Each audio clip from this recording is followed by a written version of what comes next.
साथियों नमस्कार, आपका मेरे चैनल श्रेष्ठ धर्म गंगा में स्वागत है। फाल्गुन मास के शुक्ल पक्ष की एकादशी को आमलकी एकादशी कहते हैं। आमलकी एकादशी की महिमा को बताते हुए भगवान श्री विष्णु ने कहा कि जो व्यक्ति स्वर्ग तथा मोक्ष प्राप्ति की कामना रखते हैं उनके लिए फाल्गुन मास शुक्ल पक्ष के पुष्य नक्षत्र में आने वाली एकादशी का व्रत अत्यंत श्रेष्ठ है। साथियों, इस वीडियो में मैं आपको आमलकी एकादशी की पावन कथा सुनाने जा रही हूँ। इस कथा को आप श्रद्धा पूर्वक पूरा सुनिए। तो चलिए कथा का प्रारंभ करते हैं। प्राचीन काल में चैतरथ नाम का चंद्रवंशी राजा राज करता था। वह अत्यंत विद्वान तथा धर्मी था। उस नगर में कोई भी व्यक्ति दरिद्र व कंजूस नहीं था। सभी नगरवासी विष्णु भक्त थे और राज्य के सभी लोग एकादशी का व्रत किया करते थे। एक समय फाल्गुन मास के शुक्ल पक्ष की आमलकी एकादशी आई। उस दिन राजा, प्रजा तथा बाल वृद्ध सबने हर्ष पूर्वक व्रत किया। राजा अपनी प्रजा के साथ मंदिर में जाकर पूर्ण कुंभ स्थापित करके धूप, दीप, नैवेद्य, पंचरत्न आदि से आंवले का पूजन करने लगे और इस प्रकार स्तुति करने लगे। हे दात्री, तुम ब्रह्म स्वरूप हो। तुम ब्रह्मा जी द्वारा उत्पन्न हुए हो और समस्त पापों का नाश करने वाले हो। तुमको मेरा नमस्कार है। अब तुम मेरा अर्घ स्वीकार करो। तुम श्री रामचंद्र जी द्वारा सम्मानित हो। मैं आपकी प्रार्थना करता हूँ, अतः आप मेरे समस्त पापों का नाश करो। उस मंदिर में सबने रात्रि जागरण किया। रात के समय वहाँ एक बहेलिया आया जो अत्यंत पापी और दुराचारी था। वह अपने कुटुंब का पालन जीव हत्या करके किया करता था। भूख और प्यास से अत्यंत व्याकुल वह बहेलिया इस जागरण को देखने के लिए मंदिर के एक कोने में बैठ गया और विष्णु भगवान तथा एकादशी महात्म्य की कथा सुनने लगा। इस प्रकार अन्य मनुष्यों की भांति उसने भी सारी रात जागकर बिताई। सुबह होते ही सब लोग अपने घर चले गए तो बहेलिया भी अपने घर चला गया। घर जाकर उसने भोजन किया। कुछ समय बीतने के पश्चात उस बहेलिये की मृत्यु हो गई, मगर उस आमलकी एकादशी के व्रत तथा जागरण से उसने राजा विदुरथ के घर जन्म लिया और उसका नाम वसुरथ रखा गया। युवा होने पर वह चतुरंगिनी सेना के सहित तथा धन धान्य से युक्त होकर 10,000 ग्रामों का पालन करने लगा।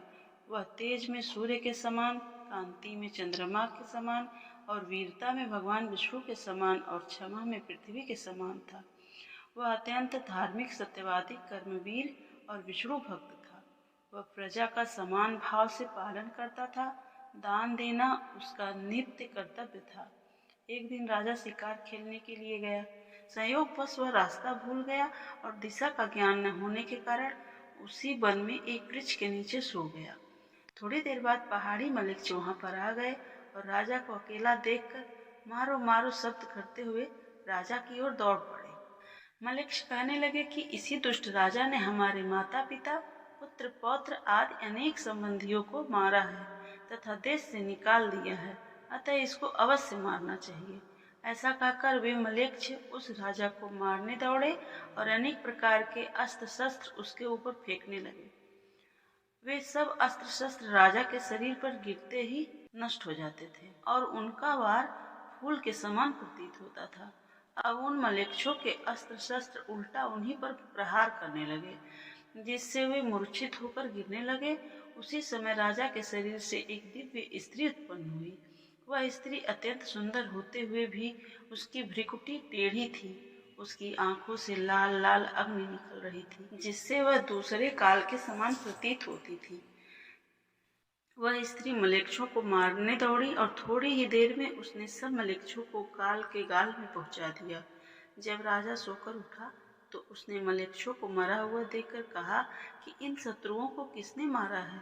इस वन में मेरा कौन हितैषी रहता है? वह ऐसा विचार ही कर रहा था कि आकाशवाणी हुई, हे राजा, इस संसार में विष्णु भगवान के अतिरिक्त कौन तेरी सहायता कर सकता है? इस आकाशवाणी को सुनकर राजा अपने राज्य में आ गया और सुखपूर्वक राज्य करने लगा। तो साथियों, यह थी आमलकी एकादशी की पावन कथा।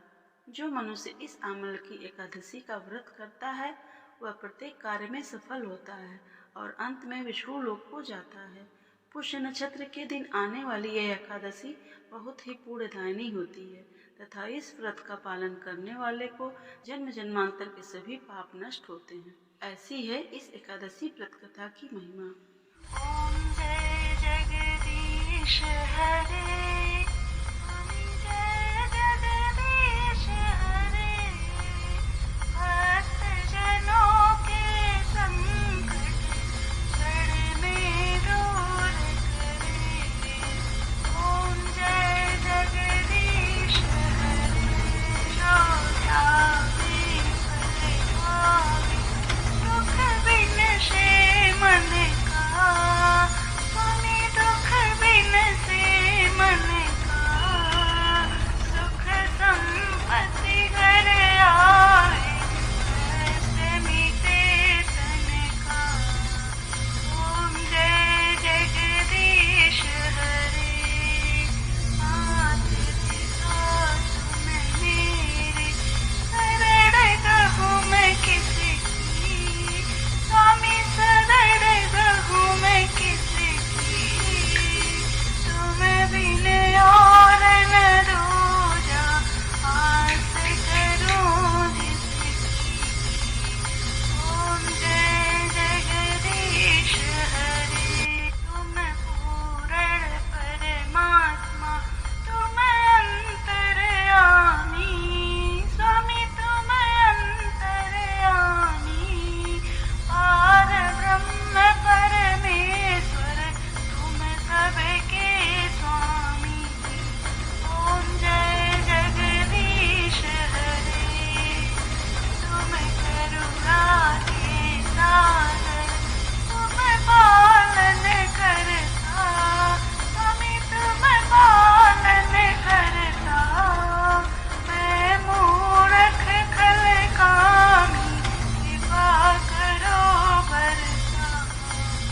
ओम जय जगदीश हरे, तुम होई प्रिय दोस्त, सबके प्राणपति, स्वामी सबके प्राणपति, इस विधि मिलो दया मैं तुमको, मैं तुम्हें। ओम जय जगदीश हरे, दीन बंधु दुख हरता, तुम ठाकुर मेरे, स्वामी तुम रक्षक मेरे, अपने हाथ उठाओ, द्वार पड़ा तेरे। ओम जय जगदीश हरे, जय विकार मिटाओ, पाप हरो देवा, स्वामी पाप हरो देवा, श्रद्धा भक्ति बढ़ाओ, संतन की सेवा। ओम जय जगदीश हरे, जगदीश की आरती जो कोई नर गावे, स्वामी जो कोई नर गावे, रहत शिवानंद स्वामी, सुख संपत्ति पावे। ओम जय जगदीश हरे, स्वामी जय जगदीश हरे। ओम नारायणाय नमः। ओम विष्णवे नमः।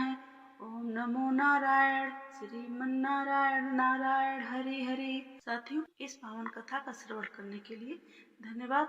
आशा करती हूँ आपको यह कथा बहुत ही अच्छी लगी होगी। कृपया मेरे चैनल को सब्सक्राइब करें, लाइक करें। धन्यवाद।